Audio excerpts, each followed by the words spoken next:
Okay, so who here has actually done single-cell sequencing or worked with single cells at all? One person? And who here is familiar with it, like fairly familiar with the field in general?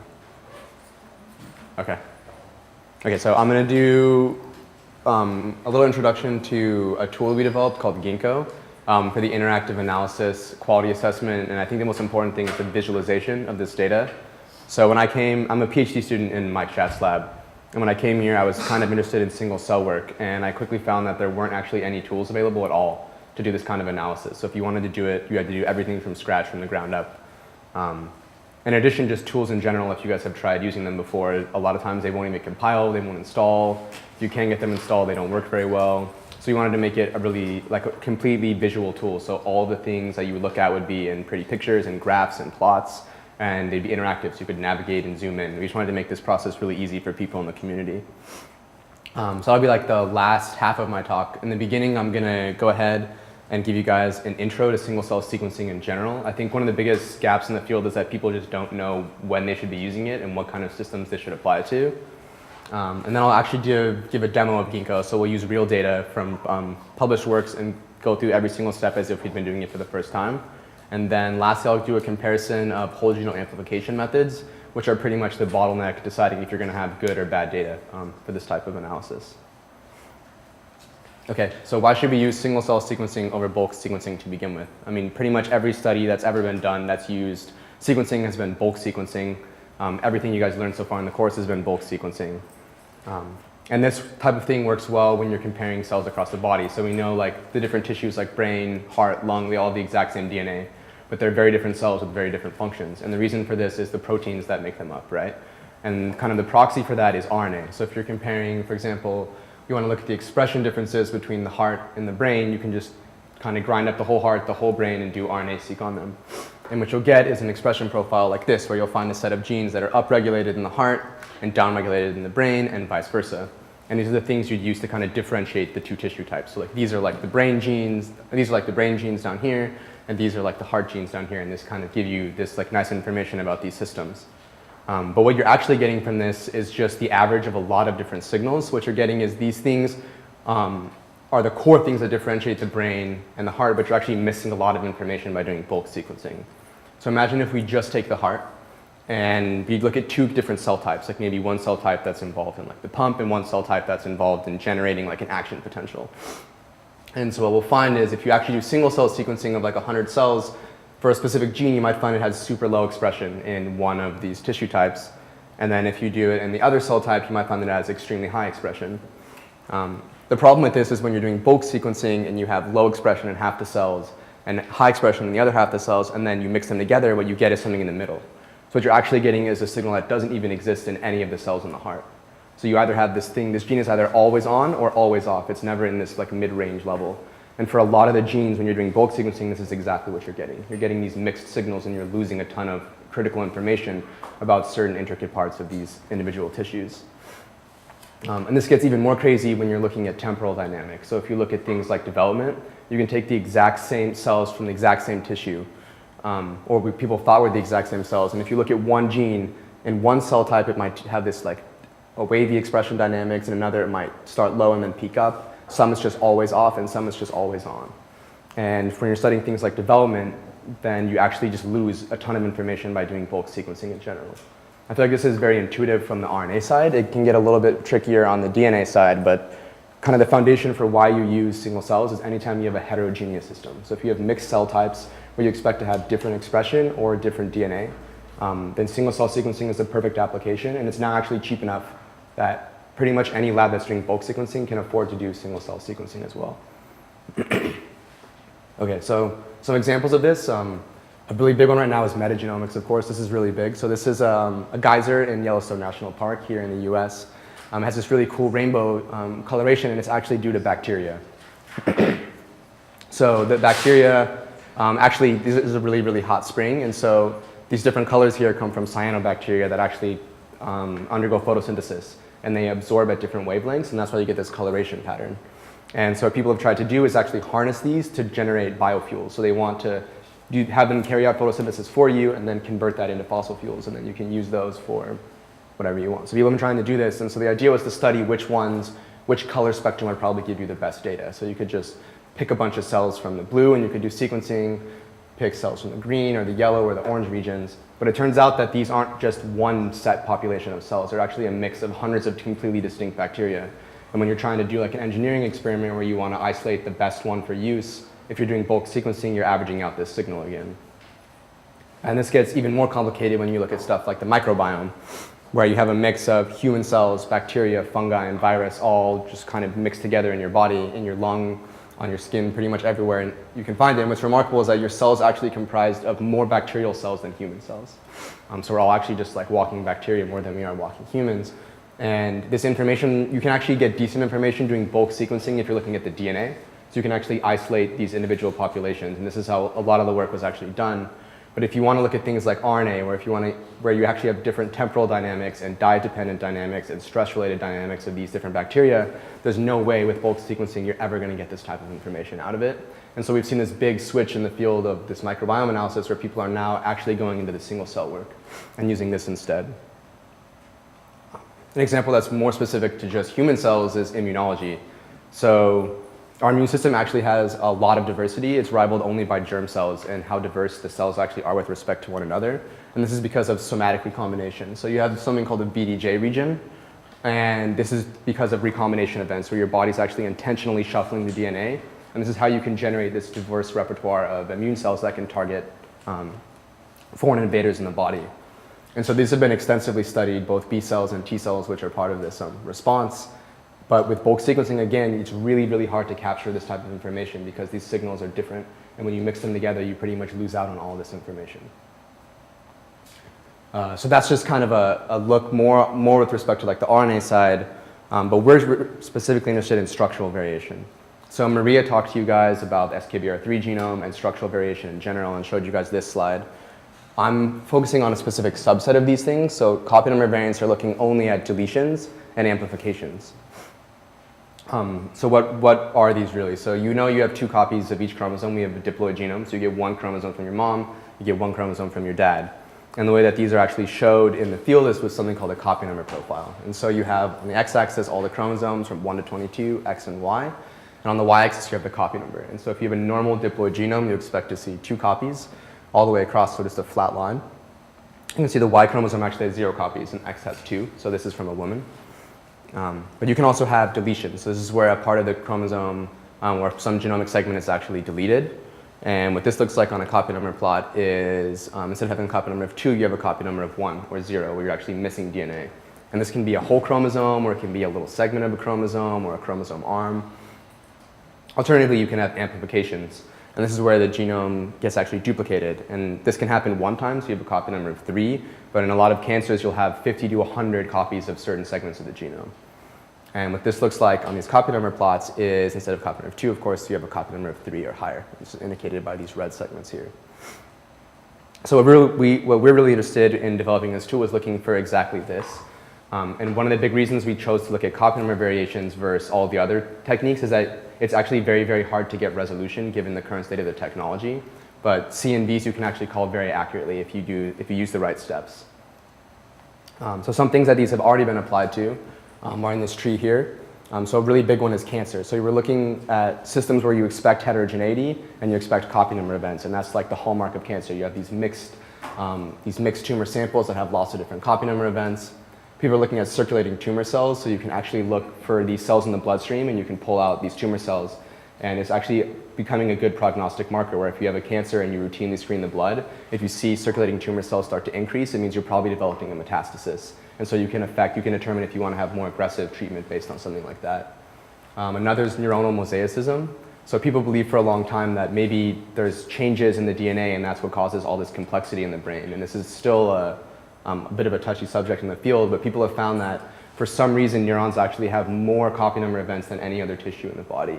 And this is obviously not by chance given the way that these types of things work. And so the question is, are these things actually causing mental illness? Are they responsible for intelligence? Are they involved in both? And people aren't sure exactly. So this is one of the things that's been targeted by this technology. And the last is looking at germ cells. So we know that in meiosis there's recombination, so you have 2 chromosomes that actually exchange arms over and over again. And if you do bulk sequencing, what you actually end up getting is just your original genome back because you're getting the average.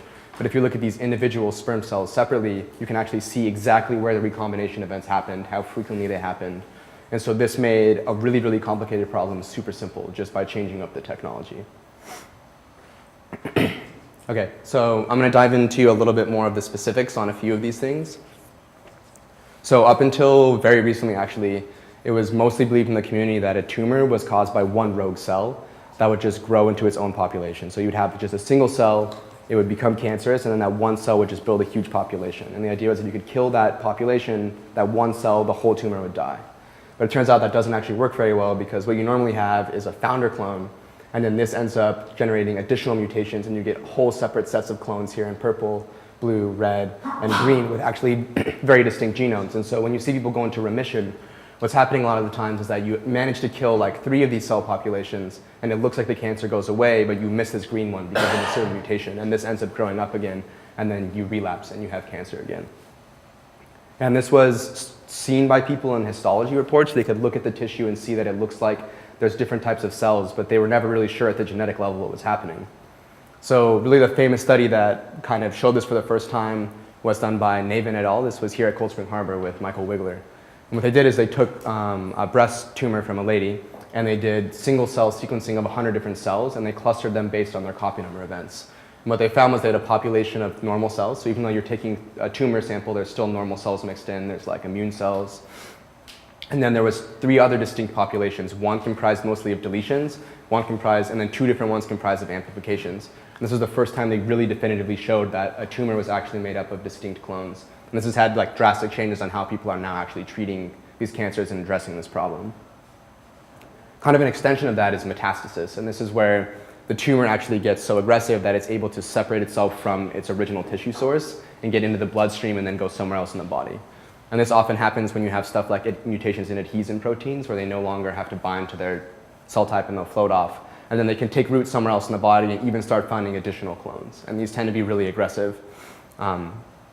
And once again, the only way this was ever tested if you had a metastasis or a suspected metastasis was to look at the histology. So a trained clinician would like cut open the slot, they would cut open the tissue and they'd compare the two and they'd say, we think they look similar, so we think it's a metastasis. I mean, that was and it still is in most institutions is like the cutting edge way of treating these things. So once again, in the other half of this paper, Nick Navin took cells from a lady who developed breast cancer, and then a couple years later, she actually developed a lesion in her liver. And so the question was, are these independent events? And this lady was extremely unlucky. Or was the cancer in the liver actually a metastasis that originated in the breast tumor? And so what they do is they take tissue from both. And you can see here you have a mixed population of cells, which are once again diploid, like normal diploid cells that come from both tissues. But they found that the cancer cells in the liver and the lung, the liver and the breast were actually extremely similar and they clustered together. But they were different enough that you could actually separate the 2 populations out just based on their genomes. And so these 2 things have actually started to become very prevalent in the treatment and the analysis of cancer. But there's a lot of other applications that extend kind of outside of that. So a big one right now that's really popping up, there's actually like a business race right now for who can solve this technology the fastest, and this is in-vitro fertilization. So I'm sure you're all familiar generally with what this is used for.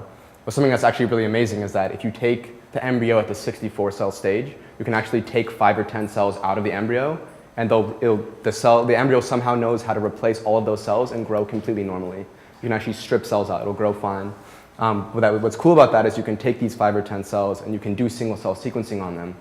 And of course, when you're looking at an IVF clinic, it's normally people who are much older and are having issues with fertility. And because they're older, you have a lot more mutations and you have a lot more copy number events. That's why you see things like Down syndrome being super prevalent in people who are much older and having children. And so by screening these cells ahead of time, you can actually select embryos that don't have Down syndrome and don't have major chromosome abnormalities and don't have specific mutations, so you can increase the chance that you're actually implanting correctly. Yeah? Sorry, I just have to say one thing here. So I do want to point out that, the finding of aneuploidy in 1 out of 8 cells does not predict that embryo will want to be aneuploidy. Yeah, that's true. There seems to be like a mosaicism involved as well. So that's something that people just started to realize that this is a thing. And so now they're starting to take, instead of like from one corner, they're taking like many different segments to see exactly what's happening. Yeah, it's a very fresh field, so there's a lot of work that's being done in it right now. Okay, and the last example is kind of a thinking outside the box example, just to interesting ways you can use this technology. So in eukaryotes, you have origins of replication, where DNA replication starts, and these happen all over the genome. And it's kind of known that you have early regions of replication and late regions of replication, but the exact timing of this has never really been figured out. And what you can do with single-cell sequencing is you can take, for example, thousands of cells in the middle of the replication cycle, and then you can sequence the DNA, and you expect to have somewhere between 2 and 4 copies, right? Because the genome is being duplicated. And based on the frequency across these cells of how many times you have 2 copies versus 3 copies versus 4 copies, you can actually path out the exact temporal process of what exactly is happening here. And so this is something that people are just starting to look at as well with this technology. There's lots of applications, there's tons more that can be used, but people just haven't really embraced this technology as much. They're starting to now, but for a long time it was mostly neglected. Okay, so now to dive into the actual tech. So this is what you guys have been doing this entire course. You did bulk sequencing, where you'd have thousands to millions of different cells that you isolate. You then extract the DNA as a whole from all of these cells. You throw them in the sequencer, and then it gives you your results. In single-cell sequencing, instead you're extracting just a single cell. The problem, though, is that you only have about 6 or 7 picograms of DNA from a single cell, and that's not enough for the sequencers to actually work. So you have to amplify the DNA up. There's a couple different techniques to do this. But the idea is they're all PCR-based, where you try and uniformly amplify the DNA, and then you have enough DNA to actually sequence or enough RNA to actually sequence and then get data out. So the basic process is they're all based on PCR. So you have this fragmentation, but then the idea is to use completely random primers that you just kind of spread across the entire genome, and then you hope uniformly amplify the genome out so that you can use this information. The 3 techniques that are used most frequently are MDA, dot PCR, and Malbac. They all have their strengths and drawbacks, and at the end we did like a pretty in-depth analysis of these, so I'll show you guys what we think you should use for this type of analysis. Okay, so identifying CNVs in bulk has been around for a long time, and there's dozens of softwares available to do this. And so this is called IGV, it's the Interactive Genome Viewer. What you're seeing here is a genomic segment, like a little piece of the genome, and each of these gray dots here is actually a read aligning to the genome. And if you have a diploid genome where you have no copy number events, you should expect to see it be mostly flat across here. But anywhere where you actually have a drop, where you go from like say 60x coverage suddenly to 30x coverage over a region, and you see this kind of drop off, is an indication that you probably have a deletion there. And this is how deletions are called in bulk data. Amplifications are the opposite effect, where you have kind of a flat amount of reads, suddenly you have twice as many reads, and then it drops back down again. This actually works extremely well. The problem, though, is that you need 50x or more coverage to do this accurately. So you need fairly deep sequencing to do this. In single cells, you almost always have less than 1x coverage. The genome, not even every base of the genome is covered. And oftentimes you have less than 0.1x coverage. So this technique that's been used forever for doing this bulk sequencing analysis just doesn't work at all. It's just going to always fail. So what we use instead is a counting-based method. So you have your genome here, and you have your reads from your single-cell sequencing run, and you map these to the genome, and they're mapping very sparsely. So you rarely will overlap with the same set of bases. They're really spread out. So the first idea is just to bin the genome into large segments. So you take like half a megabase, for example, and you can count up all the reads. So that's what you'll do first. You'll just have these bins, and you count up all the reads, and you just see, okay, I have 4 here, 5 here, 9 here, and there's a little bit of noise. So we use an algorithm called circular binary segmentation, which actually segments these regions. And what you can see here now is you have this stepwise function that looks very similar to the bulk sequencing approach, where most of the genome has 4 copies, suddenly you have 9 copies, then it's back down to 4 again. And so using this counting-based method, you get worse resolution, but you can get pretty accurate calls generally of where you have these amplification or deletion events. Something that's very important about this, though, is you'll notice that these bins aren't actually the same length and size. So for a long time, people use fixed bins. So for example, you take like a 100 kb bin and then a 100 kb bin, and you would do this across the whole genome. The problem is that the genome isn't equally mappable. So if you have things like the centromeres or the telomeres, where reads will never map, these bins will always look empty. And so if you count the number of reads in them, it looks like you have a deletion because there's no reads mapping. But what's actually happening is that we just don't even know what the sequence is there. And so instead of using fixed length bins, we use variable length bins, where they vary in size, but they all have the exact same number of equally mappable positions. So if you were to sequence, if you could actually sequence perfectly uniformly across the genome and map it back, even though the bins are different sizes, they'd all have the exact same counts. The next step, like I mentioned, is this circular binary segmentation step. So if you have bins across the genome, Here we have the genome broken up into 60,000 bins, and each dot is a count in that bin of the number of reads. The next step is to segment, and the way this algorithm basically works is you've broken the genome up in individual bins, and in each of these bins you have some read count. And so the idea is you compare every single pairwise combination of bins to find the most extreme difference between bins. So you do this all the way across, and say we find that these two bins here are the most extreme. If they pass some threshold that we set ahead of time, then we'll say, okay, this is a breakpoint, and we'll split it. And then this is recursive. So then you go back in here, you do circular binary segmentation in this bubble, and this bubble, and this bubble, and you keep doing it until you don't pass your threshold anymore. Once that's done, your genome's done, and you're left with these individual segments that you see here. And the last step, once you have the segments, is to actually get the copy number right. So this is where you're trying to figure out what's like the mean copy number. Is it, do I have 3.5 copies on average of each chromosome? Do I have 6? Do I have 4? Is it normal and I just have 2 across the board? And so we use a different approach from most people. We use a sum of squares optimization approach, basically what we're doing, you can see visually, is where we take these segments and we just scale them all linearly until they align most nicely with an integer copy number state. And this only works because we have single cell data and it's quantal. You can't have 2.5 copies of a segment of the genome if it's a single cell. You can only have 1 or 2 or 3 or 4. And then we round.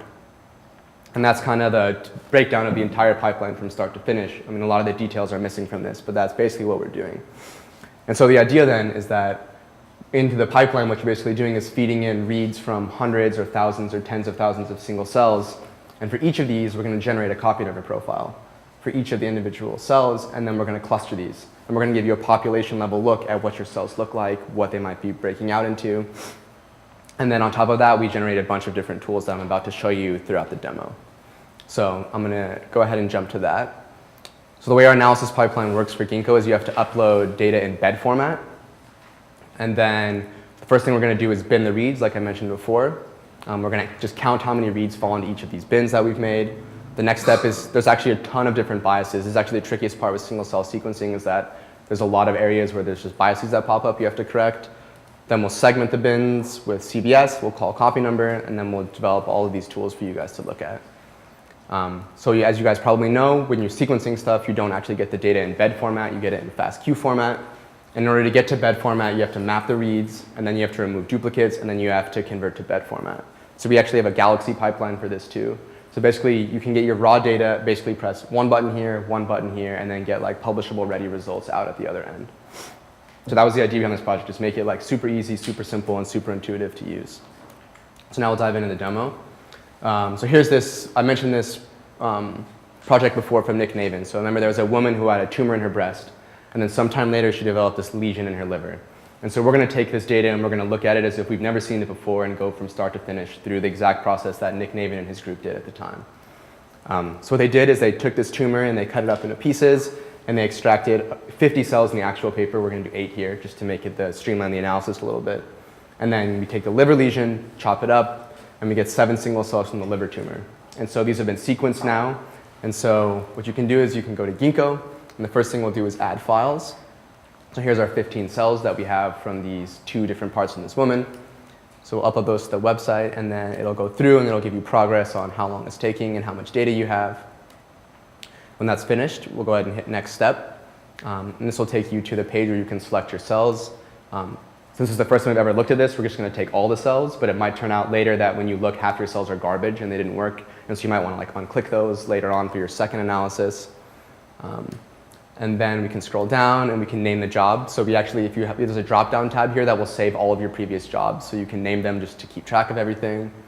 Select your genome. So we're looking at human tissue, but this also works for rat, mouse, chimp, Drosophila, and Arabidopsis.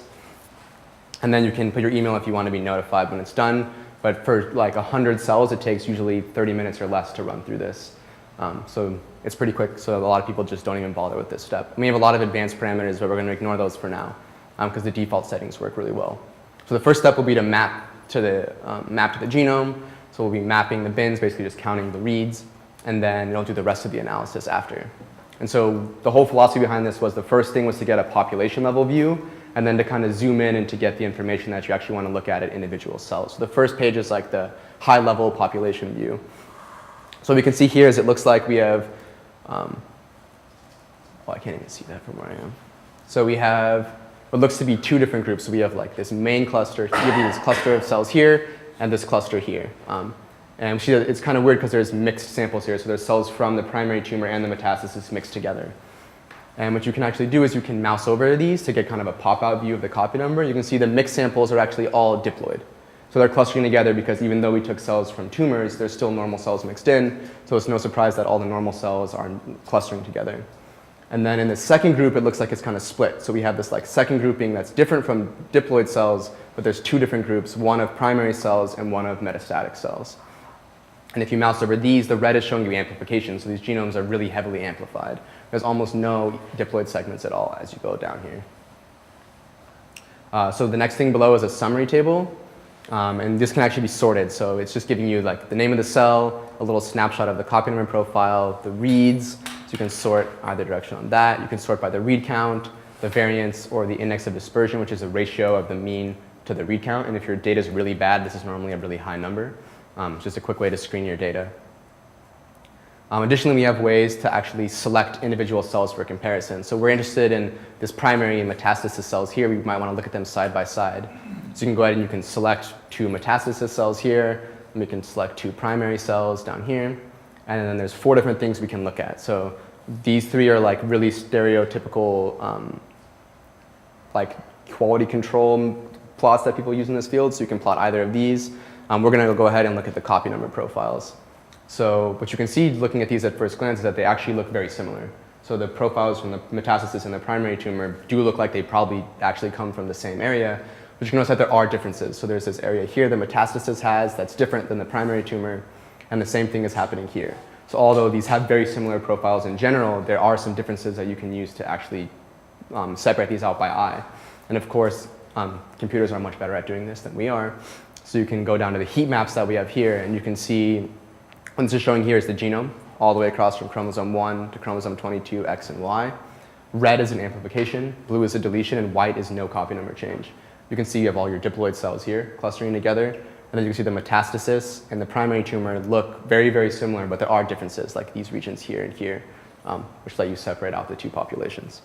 So if we had never before done this type of experiment before, basically the entire Nature Nick Navin paper is all here on like the first page, ready to go. So we see exactly this. And if you're looking at data from another patient who has this, you can almost instantaneously tell if the metastasis is actually from the primary tumor or if it's an independent event, which is something that normally takes a lot of time and a really careful clinician to do. Okay, so that's like the high level population. Oh yeah. So do you ever run a bulk sample in this? And like, I mean, I'm curious what would happen if you also ran in this pipeline a bulk sample from the liver and a bulk sample from the breast. So would that screw up the data? I mean, how would so it would definitely separate them from the normals for sure. So the normals in the breast would be like the two samples would be separate. So if you had like a normal population that was mostly normal cells, you would see that separately. No, I mean a bulk sample of tumor from this patient. Yeah, so you would see some mixing because the signal, so because you have normal cells mixed in, right? You're going to have the normal cells are going to attenuate the copy number changes, and that's going to bring some of the segments up or down. And so my guess would be is you'd get it mostly right, but some of the metastatic and some of the original primary tumor cells would be swapped when you looked at this plot here. Just because they are actually very similar. Like there are differences that let you discriminate them, but they're so similar because they actually came from the same cell population. I think it would be a little tricky to get it perfect. And this can just tell you, sort of get a sense from looking at this tree, like how many, well I guess the tree doesn't exactly tell you, but I mean one of the things is like how many somatic CNV events occurred in, you know, in this, in one particular cell versus another. Where's that? Yeah, so one thing you can do though is, so we wanted to make this like a nice visualization tool, but we actually have like a set of downloaded data. So people who really want to like get their hands dirty and dig in, you can download like every single step of the pipeline. We spit out a matrix that has all of the data at that time point. And one of them is a list of the breakpoints, where exactly where these events happen. So you could literally just take the breakpoint file and you could count where the breakpoints differ. And this would give you a pretty good indication where you could actually trace out like the independent events that separated these two cancers from each other. Yeah, so there's a lot of crazy, people have done some really crazy stuff with this data, but this is just like the all-purpose first step that we have for everyone to see what their data looks like. Okay, so now we actually want to zoom in on an individual cell. So you can either click here or here on the plot. There's like a million places you can pull this up. But if you can click on an individual cell, and it'll go to that cell-specific page. And this is probably the thing people like most about our tool. This is an interactive profile viewer. And so here's like the static view, and here's the interactive view. And these are the same thing, just this one you're going to play around with. So if you mouse over a region, it gives you the copy number of that bin and the exact position in the genome. You can also highlight a region here. So here we've like kind of selected a region, it'll zoom in. Oh, I went too far there. Yeah, so you can zoom in on a region, which you see here, and then you can actually link out directly to the UCSC genome browser. So it'll take this whole region you selected, it'll link out, and it'll automatically upload custom tracks from the amplifications and the deletions.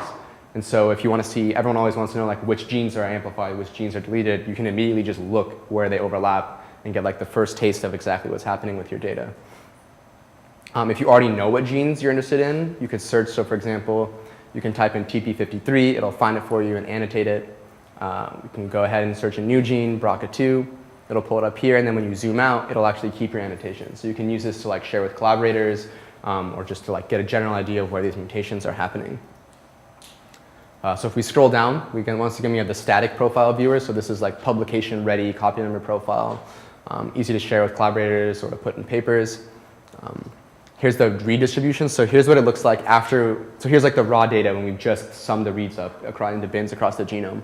And this data is actually very clean. So you can almost imagine by eye, like if I had everyone here draw segments here, you could do this pretty easily. As you can see, that's exactly what the algorithm here is doing. A lot of data is not this clean and it's very messy. And it's much trickier sometimes to actually get this information from this type of plot.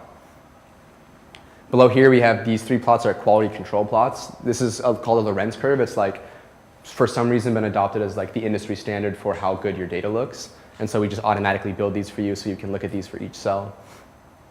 Next, we have the GC bias. So one of the problems with Illumina is that it actually has pretty bad GC bias, where if you have too much or too little GC content, reads will be underrepresented. They like don't amplify properly. And so what you typically see is this if you look, so here we have the GC content on the x-axis and the counts on the y-axis. You'll normally see like a sad face curve, where you see this like curve that looks kind of like this shape, where the reads will actually fall off based on GC content. So what we do is we actually find the fit to this, and then we invert it. And so instead of having this drop off, you get this nice clean signal all the way across. So we actually correct for this bias that Illumina introduces in the sequencing. And so you can see this for each cell. And some cells are just like super wacky, where you see something like this and you just like throw that cell away. And lastly, this I don't have to focus on very much, but the algorithm that we use to call copy number is basically testing every possible copy number multiplier to see which one is the best. And then you get an error, and you want to minimize that error, and that's how we call the copy number. So I'm not going to go into depth in that, but if you want to look, if people who are really interested in why their cells might be called the way they did can use this. And one last thing that people for some reason aren't using is, so most of the times when you're doing single cell sequencing, you're using FACS to flow sort the cells, so you sort them out. And when they do this, they DAPI stain the cells, and so you can see exactly how much DNA is present. And they always use a reference cell, so you put a cell you know is diploid and normal, and you flow that through, and based on the fluorescence intensity of that cell, you get like the baseline for a copy number of 2. And then every other cell from flow sorting is given like 3 or 4 or 2. It's given an average copy number state based on this normal cell, and that's actually super useful, and it can like really help you localize this signal. And we have that as an option in our tool to use, but no one else, I think, has ever published or used this, even though every experiment ever done had this information. So something to keep in mind that people just have been kind of neglecting. Okay, so the last thing I'm going to talk about is the whole genome amplification method. So I mentioned before, you have a tiny amount of DNA, and you have to amplify it up to get enough to actually do the sequencing. There's 3 main ways this is done. So one of them is DOP-PCR, .PCR. And so this uses a low annealing temperature, and it uses actually degenerate bases. So it uses not normal A, C, T, and G bases. These are like chemically modified. And so they actually do a very good job of randomly binding across the whole genome. So you apply these primers across the whole genome, and you amplify, and you get these segments. MDA is kind of the like original technique that was developed. All of these are based off of that. And so this uses displacement amplification. So the idea is you already have a segment that's being amplified, and if a new like primed segment is reading through here, it'll actually displace the strand. So it'll kick the strand off so it can keep amplifying. What you get is this like crazy tentacle structure where you have like things being amplified on things being amplified on things being amplified, and it actually causes really, really horrible amplification biases, which I'll show you guys later. And then lastly, there's Malbac. This was the most recently developed one, and it was supposed to be the best. And the way that it works is the primers are actually have complementary sequences. So after you amplify 2 cycles, the primers actually bind to each other and the read circularizes, and so you can't keep amplifying anymore. And this prevents you from getting like crazy amplification bias. And so they circularize first, and then they open these up, and then you do the amplification after. So this is supposed to like fix every problem with this technique. Okay, so at the time when we published this, there was exactly 9 whole genome studies that existed. Luckily for us, there was 3 DOP-PCR, 3 Malbac, and 3 MDA, which made the comparison really nice. And so we wanted to look at 2 things. We wanted to look at GC bias and coverage dispersion. And 2 of these studies you have to look at. So here's these neighboring studies are the ones that I've pretty much been showing you guys throughout my talk. Okay, so here's the GC bias. So on the x-axis, once again, you have the GC content. So this is all the bins that have 35% of the reads have Gs and Cs versus 60% of the sequences in the bin have Gs and Cs. And this dotted line here, this is log 2 scale. So this dotted line is at 1 and -1, and so it's a 2-fold change in either direction. If you have no GC bias at all, you should have a completely straight line for each cell all the way across here.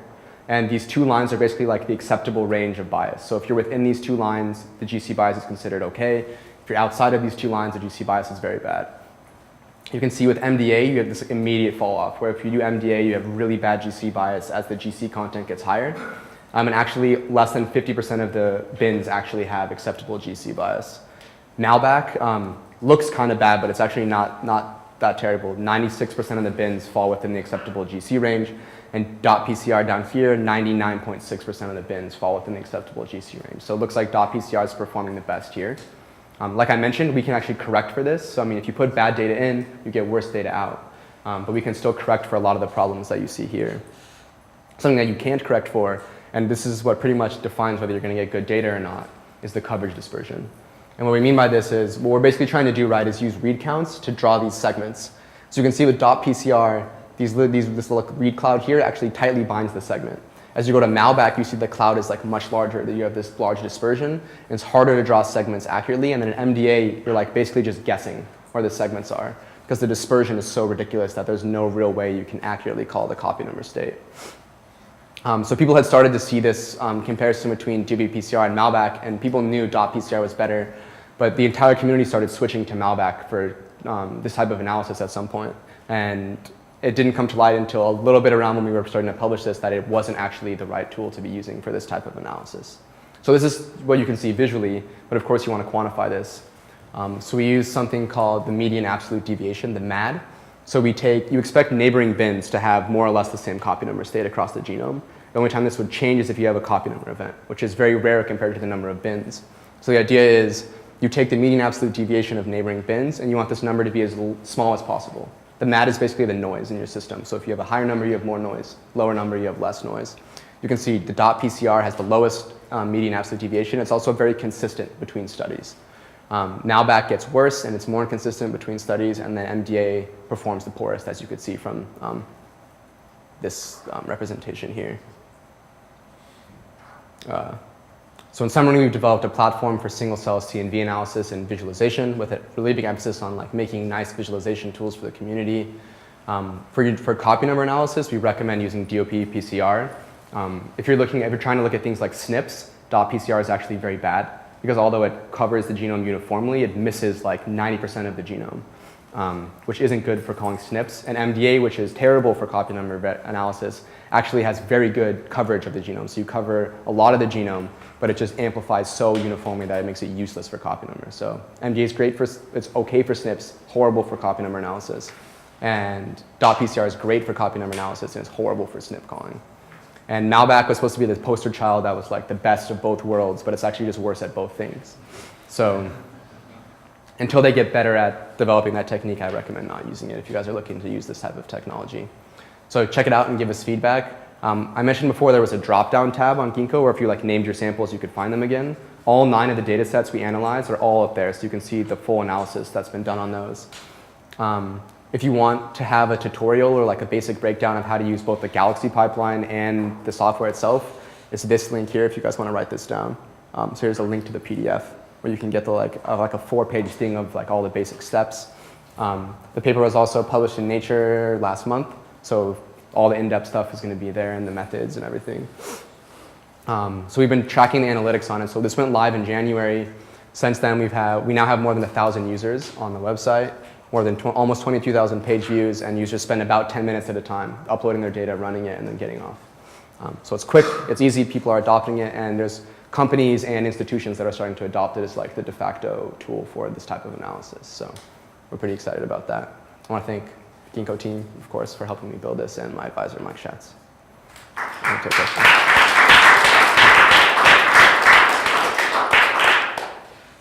Mm-hmm. So you're obviously presenting genomic analysis here, or genomic DNA. Is the Ginkgo tool, will it work for RNA-seq experiments? No, yeah. So a lot of people, we're gonna try and add like at first a QC thing for RNA, because single cell RNA right now is a disaster, and there's like a lot of problems and a lot of biases. And so there's a couple labs that want to give us like their ideas for the best tools and the best plots to use for this. So we're gonna try and add that on. But it probably won't extend past the QC and visualization stuff. Have you started to look at breaking down sort of the various like RNA-seq amplification, the applications involved in finding stem cell RNAs, and like which one's the best one? Like that? No, yeah. But if you want to talk to me about it, I just don't know like which things to look at and what data sets are out there because I've been focused on other stuff. But we have the infrastructure to do that pretty quickly. So. Okay. Cool. Yeah.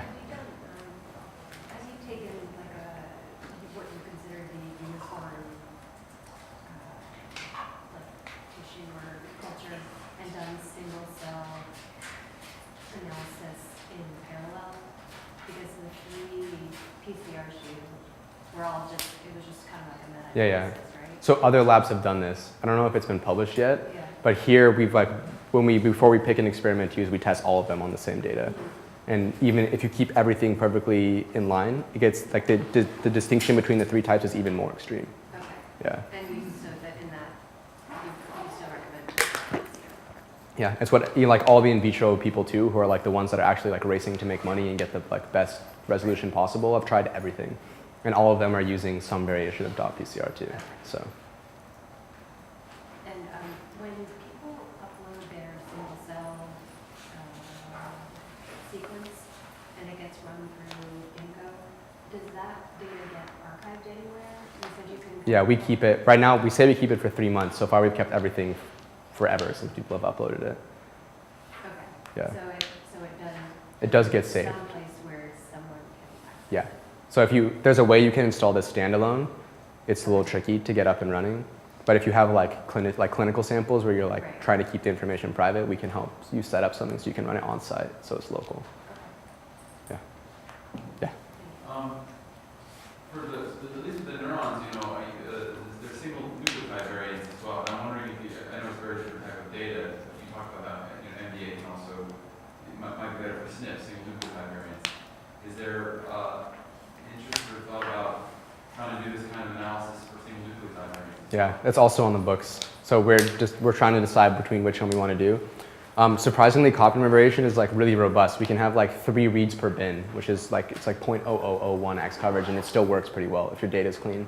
SNP calling is still really hard right now, just because the coverage you need like to get the accurate statistics right to have like an n of 20, you need to get 20x coverage or higher, and that's tricky to do with single cells. So I think we're leaning more towards adding RNA than adding SNPs for now. But if a new tech popped up that let us look at SNPs really well, we'd like instantly probably throw it up on the website. Yeah, so you're probably familiar with Clonal. Yeah, so he's actually using a modified version of Malbac that works way better than the other Malbacs, and because he wants to do SNPs and copy number at the same time. So he started to look at this. His papers might have it already, I'm not sure, but he'd be the guy to talk to for that.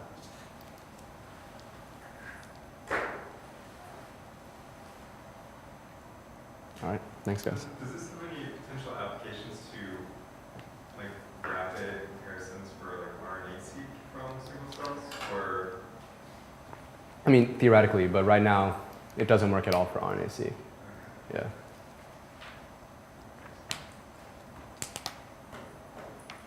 Cool. Thanks guys.